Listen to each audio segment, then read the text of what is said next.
Hey everyone. In this episode, I have two guest speakers on, Laura Bettencourt and Danielle Avila, and they are the co-founders of LD Coaching, also known as Diamond Dental. These are two fantastic, motivated ladies who are on a charge to help you overcome or reduce your risk of burnout as a clinical dental hygienist. They both share their stories about how their business came about and some of the early struggles that they had as clinical hygienists. I think their story really helps us to magnify what's important to help keep our minds and bodies healthy and have a long term healthy career. If this is something that interests you or you want to know more and understand what you can do to not only prevent burnout, but hear somebody else's struggle that's very relatable, this is the episode for you.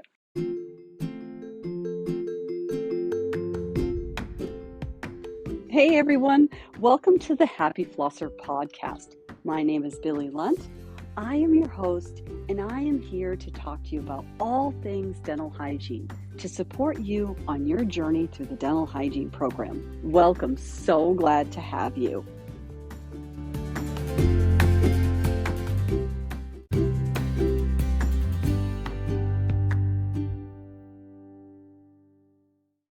Hey, are you in dental hygiene school or just got your acceptance letter and just started dental hygiene school and you're worried about how you're going to fit it all in, what the evaluations are like, what the key strategies you need to set up in order to be successful?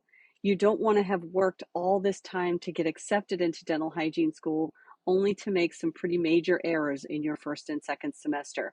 I've put together a course that will really help you set yourself straight right out of the gate and get yourself started on the right foot in dental hygiene school. Whether or not you're just entering school or you've done your prerequisites and you're just well on your way halfway through, this course is designed to help get you straight and keep you straight so that you can become a dental hygienist. Click the link in the show notes and check it out. Before we get started, I just want to say, I want you to think back to the moment when you received your acceptance letter to dental hygiene school and how excited you were. Your focus, what your words were, how you described that feeling. I get to go to dental hygiene school. I get to chase my dreams. I get to achieve my goals, and I get to experience this journey. I am on a path of gratitude. And then we get into school and things get really, really hard, really, really fast. It's an intense program and it will challenge you to your core. And then you graduate. And then what happens? You're excited to walk across that finish line and achieve that successful attainment of the RDH letters after your name. You passed your boards, you obtain your degree. Then what happens? Well, Laura and Danielle are going to talk about what happened to them and how their journey unfolded. I think this is really beneficial for you to hear so that you can understand the why behind their business and what motivates them to create LD coaching. Take a listen. So today I have the pleasure of talking with Laura Bettencourt and Danielle Avila, and they are the co-owners of Diamond Dental. And I'm really excited to hear about their journey and how they ended up as dental hygienists, what made them want to become a dental hygienist, and some of the challenges that they've faced along the way, especially when they were new graduates fresh out of school. So welcome, ladies. Nice to see you both. Thank you so much. So glad to be here. Yeah, so I don't know who wants to start. Danielle, would you like to kick it off?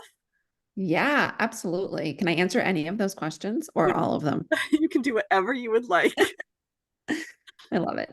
So for me, let's start off with the challenges I faced when I got out of dental hygiene school. So back in 2008, forever ago, but forever ago, the market was really different than it is today. So it was really hard to find a job, if you can believe it. And at that moment, being a new grad, excuse me, you just don't have the confidence in yourself and your skills, really. You're still learning and trying to grow, professionally. So you take what you can get. And that's exactly what I did. I just took the, first temping job, first offer, And I worked at an office that was less than ideal, but definitely was good for my growth. I faced the challenges of, going to an office that hadn't bought new instruments in forever. We still utilize the green room, or like the dark room, to develop our x-rays. And the dentist that was a partner of the dentist I worked for told me I was the worst dental hygienist he'd ever met. Oh my gosh. Yeah. So if you can just imagine being fresh out of hygiene school and a doctor telling you you're the worst hygienist, it was awful. I left there crying and not wanting to go back. I'm not really sure what made me like persevere, but I think it was the fact that I had a baby and I didn't really have an option at that time. But I just knew that I needed to kind of get out of that environment. So I guess without that kind of push and, having those words spoken to you from somebody that like you think is, so great, like you admire these people, they've been in this industry for so long, but just realizing like that's not okay to talk to people like that. Like maybe you're going through something or something's happening on your end, but to make somebody else feel less than, you know, than that, like I just wasn't acceptable for me. So I've always kind of kept that in the back of my mind and always just persevered and pushed through to try to be the best hygienist that I possibly can be. And I think that's a little bit of what sparked and where we are today, continuing to grow and to not allow myself to settle. And when I do feel like the burnout was kicking in, or, I just needed more, or we're seeing other people growing, and notably Laura, I was like, I need to continue to do that. I need to learn more. There's more for me out there. So kind of having that in the back of my mind has kind of And look at you now. led me to where we are. So that's a little bit of my story. Wow. Uh, yeah, and it takes a little bit of time after you graduate and go through something like that, which thank you for sharing that. That's a lot. To recognize that really when that person said that you were the worst hygienist, it was really about them. It wasn't about Yes. you at all. It wasn't about you at all, but that's a tough thing to overcome, especially when you're first graduating, you have so much doubt, and you're Mhm. just so full of fear. And thank you for mentioning that 2008 was a completely different time. I remember that Oh, there were yeah. so many unemployed hygienists at the time. Mhm. It's really hard for today's graduate to recognize that that wasn't that long ago, and we really have things have definitely shifted for Changed. sure. Oh, it's kind of So much. crazy. I do think back to that time, like how hard it was. And then Mhm. now it's just like it's really truly is mind blowing. And 15 years isn't That that long long. of time for there to be that much change in the industry. So it's kind of exciting in the same aspect, like that there is so much growth and opportunity that lies ahead of you as you graduate. You're not stuck or fearful of like not getting a job. There's so much opportunity, and it just gives you that space and room to grow personally and professionally. Yeah, and just to put it in perspective of where you kinda ended up and landed, in 2008, we didn't have the Apple iPhone yet, but we certainly had dental technology that was well out of the dark room for sure. I mean, some offices had intraoral cameras. In 2008, I was using lasers. I was doing everything digital. So for you to be still going into a dark room, I just wanted to put that kind of in context of where we were at in 2008. Everybody had a cell phone. They didn't have an Apple or, a smartphone, but they had cell phones and we were well Mhm. equipped in the dental laboratory. So Yeah, just, it's just crazy. that is pretty crazy. That is pretty crazy. Mm. Well, Laura, how about you? I am very fortunate where I didn't have struggles like Danielle had. I was working at an office when I was in hygiene school, and I had amazing mentors at that office. And when I was graduating hygiene school, the primary hygienist that was there, she said to me, "Don't worry, you'll you'll be working here." And I was thankful enough where I landed that job right out of hygiene school and had that great mentorship. And I, I mean, I had so much opportunity for growth there. The doctor was wonderful. I worked there for 12 years. Um, and I helped him, build, he has a dental compliance company, and I helped along with that create the content that he put into that. So that was really fun and an amazing experience. I'm very fortunate for that. As far as challenges and growth, it's funny because when you're in your own little world of the four walls of your operatory, I thought that, I was doing the best, but I mean, we were using the Cavitron or the PAs on, but I wasn't using laser. I didn't know about certain things. We didn't necessarily have a periodontal protocol. So yes, I had that growth, but I still had so much room for growth. And it wasn't until I left there that I really saw the potential in growth within hygiene in the operatory and outside of the operatory, which Yeah. was great. That brings up the importance of networking early. Did either one of you, because I know I didn't network early in my career. Did you guys? No, Not really, no. No. no. Honestly, it wasn't until probably 3, 4, maybe 5 years ago where I really started networking. And then for Danielle and I both together, I think 3 years ago, Danielle, right? Mm-hmm. Yeah. Yeah, and I think back to my earlier self as a hygienist in my four walls in the operatory, and I was like, what was I doing?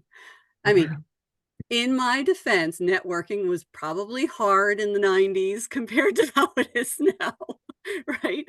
But still, the amount of challenges that you face, and it just makes things harder when you're not corresponding with other people that are in the trenches with you doing different things. Yeah, and I think that's so important of as to why you should want to network and why you should want to continue to surround yourself with like-minded hygienists or like-minded people to elevate and bounce ideas off of each other and continue to grow. Yeah. Yeah, I agree. Because somebody always, when they say everybody knows something you don't know, and Yes. it's just nice to network, to see maybe what other products other hygienists are using or what protocols they have in place at their office, or if they know somebody doing X, Y, and Z to kind of link you up. So it is truly really important. And it is not something that I did Mm-hmm.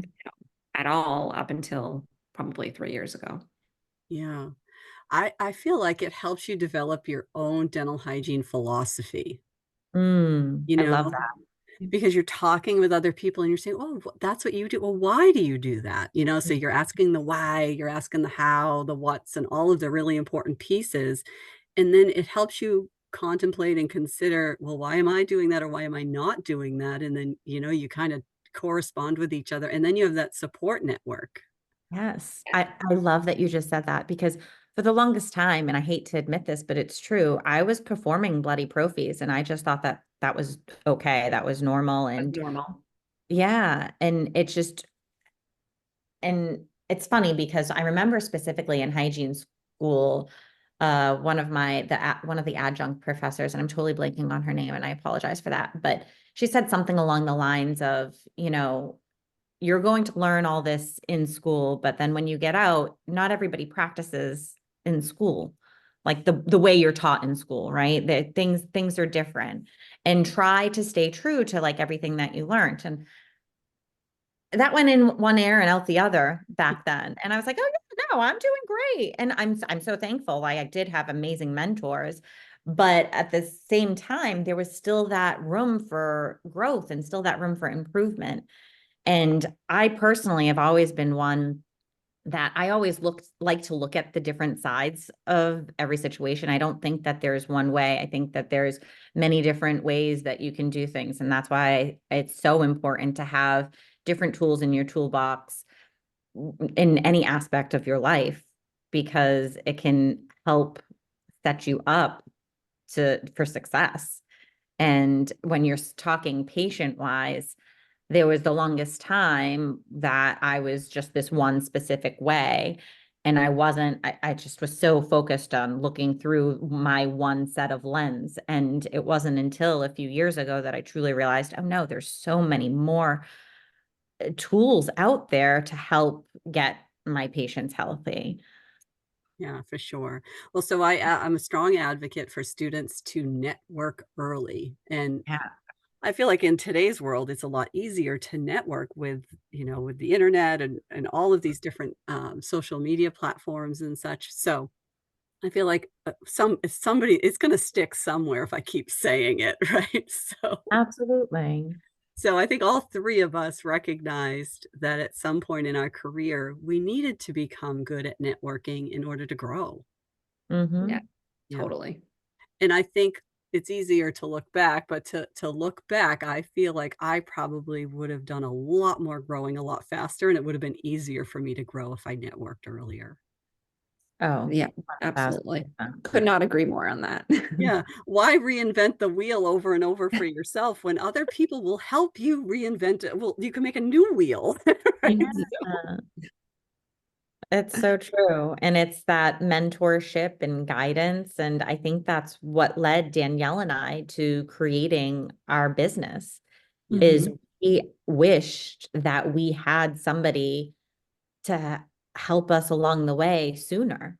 Yeah. So we were like, why doesn't this exist? Let's do this for other people, so they don't run into the same issues. Or if they're running into the same issues, they know how to avoid it or overcome it sooner so they can fast track themselves and they don't make the same mistakes we did. Yeah. Yeah. Well, you saw that there was a need and you filled that need, which is great. So one question I always ask guests when they come on is because I always get a different answer. It's really quite Mhm. fascinating. Where do you guys want to see the profession go in the next 5 to 10 years? I'd like each of your answers because you guys are different people, even though you work together, right, on your business. I I feel like bet you both. Yeah. it'll be pretty similar, I'm sure. Danielle and I are very much aligned with a Yeah, lot very, of very our. similar.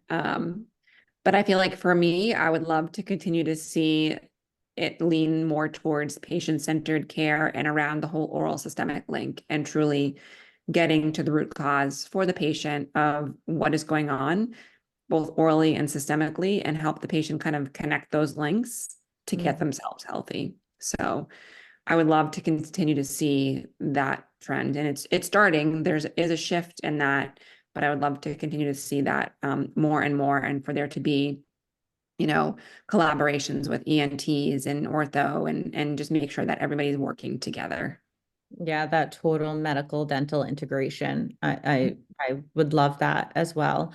I also would love for um the industry to continue to adopt that abundance and growth mindset and know that always what was once always the thing to do doesn't necessarily mean it has to be the way it always is. And it's important to adopt new innovations and new technologies, and change is okay. Change, it's hard and it can be scary, but it's also really important. I mean, look at all the other industries out there. You were talking about smartphones earlier. Mhm. Like, can you imagine using one of those old like beep beep next telephones today? There's so many advancements, and I think that it's really important that us as a whole come together and lift our profession up so we can have that patient-centered care. Yeah, I think that's a really good forward-thinking mindset to have, thinking forward 5 or 10 years. I'd like it to be now. My Yes. sister's a Us nurse. too. Yeah, my sister's a nurse, and she just said to me on the phone, "$1 of prevention will cost you $10 in repair." And she's like a huge advocate for value-based care. And Mm. I'm always advocating, I want to see the scope of practice be fully utilized for hygienists. Mm. But one of the things I'd also like to see, and this kind of speaks to what the two of you are talking about, is I'd like to see hygienists be the prevention specialists that we are and do the work that we were designed to do. And we were designed in the beginning as prevention specialists, public health advocates, and we were just out there in the world doing all this prevention and making a difference. And I just like to see that be our focus. Yes. Love that. Yeah, I think you guys are on the right track to push that and to advocate for that. And I love it. I love that you're doing it. Thank you. Yeah. We appreciate that. Yeah. We're very passionate about our mission and what it is that we're doing. Yeah, that's awesome. I think that's a good place to stop recording, ladies. Love it. I know that most of the episodes that I publish really have to do with some of the content or difficult, challenging content that you have to learn while you're enrolled in the program. And it's really just designed to help you understand a concept in a different way, or maybe listen to it right before you're taking an exam, just to kind of ease your mind. What I want you to get out of this episode is the importance of networking and then really recognizing if you get yourself in a rut. And that can happen whether you're in school or you're out in the field in the 4 operatory walls. I want you to recognize that having that connection with others is so essential. And when you're in school, you have your little group of friends, your study buddies, your comrades, the ones that you rely on to really help you push through some of those challenges. And when you get out in the field, I want you to recognize the importance of continuing that model to reach out to other hygienists who are experiencing some of the same challenges as you, to collaborate with others and identify some of the changes that are occurring, become a lifelong learner. And networking really helps you do that in a really easy way, actually, because everyone's doing different things and have different interests and are exposed to different ideas. And these are the things that will help you keep yourself out of a rut or develop burnout, because you want to be the best hygienist that you can be. And I think Laura and Danielle were really candid about why they developed their company and how they ended up in that struggle. So if there's one essential piece that I can provide you as guidance or advice, is to network. Take that little model that you've learned in school of having the study buddies. Imagine going through dental hygiene school by yourself without having that study group. That would be really challenging. The same holds true when you get out into the field. And there's lots of coaches and people to support you on your journey of navigating from hygiene school out into the operatory and beyond. My goal is to help you develop those relationships and everything you need to know while you're in school. So I hope this episode helps you understand the value of networking and reaching out to others when you need support.